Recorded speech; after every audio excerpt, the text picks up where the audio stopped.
இந்த 5ஆம் பாவகம் 9ஆம் பாவகம் தான் நம்மளோட பூர்வ புண்ணியத்தையும் இப்போ நம்ம என்ன அனுபவிக்க போகிறோன்றதையும் முடிவு பண்ணுற ஒரு பிளானட், ஒரு கட்டம்.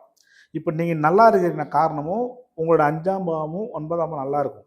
அது நல்லா இருந்ததுன்னா உங்களுக்கு இப்போ நல்லா இருப்பீங்க. ஒரு வேளை அது கெட்டு இருந்ததுன்னா நல்லா இருக்க மாட்டீங்க. இப்போ கெட்டு போச்சு, ஜோசிகிட்ட போவீங்க. அவர் என்ன சொல்லுவார், அம்மா வாரம் ஒரு ஒரு சாம்பார் சாதம் போட்டுவாங்க ஒரு கோயிலில், ஏதோ ஒரு கோயிலில் இந்த சிறுவாபுரி வச்சுக்கோங்களேன், சிறுவாபுரியில் போட்டுவாங்கன்னா இவங்க போவாங்க, போட்டுன்னு வருவாங்க. 9 வாரம் கழிச்சு, சாமி நான் போனேன் போட்டு வந்தேன் எனக்கு சரியா நினச்சிட்டு கேட்கக்கூடாது. என்னன்னா நீங்கள் போன ஜென்மத்தில் வாங்கிட்டு வந்த கர்மாவை அனுபவிச்சு தான் ஆகணும். இப்போ நீ செஞ்ச விஷயங்கள் டெபாசிட் வந்துனே இருக்கும். அந்த கால அளவு முடிஞ்சு உங்களோட நேரம் ஸ்டார்ட் ஆகுதுமா, அப்போ இது வந்து மெச்சூர் ஆகி வரும். அப்போதான் இந்த புண்ணியெல்லாம் உங்களுக்கு பின்னால் கிடைக்கும். நீங்கள் 9 வாரம் செஞ்சுட்டதுக்கு அப்புறம் எனக்கு ஒன்றும் கிடைக்க சொல்லிட்டு நீங்கள் விரக்தி ஆகக்கூடாது. ஸோ ஆல்ரெடி ஃபிக்ஸட் சார், நம்ம பிறக்கும் போதே எல்லாமே போட்டுருக்காரு கடவுள். உனக்கு இதான் அம்மா அப்பா, இவன் தான் பையன், நீ இந்த வேலை செய்ய போற, உன்னோட மாத வருமானம் இவ்வளோ தான். ஸோ ஃபிக்ஸட் இது எல்லாமே. உனக்கு சொந்த வீடு இருக்கா இல்லையா, சொந்த வீட்டில் கார் இருக்குமா ஸ்கூட்டர் இருக்குமா, எல்லாமே ஃபிக்ஸட் பண்ணிடுறாங்க. இதுதான் நம்ம அனுபவிக்க போகிறோம்.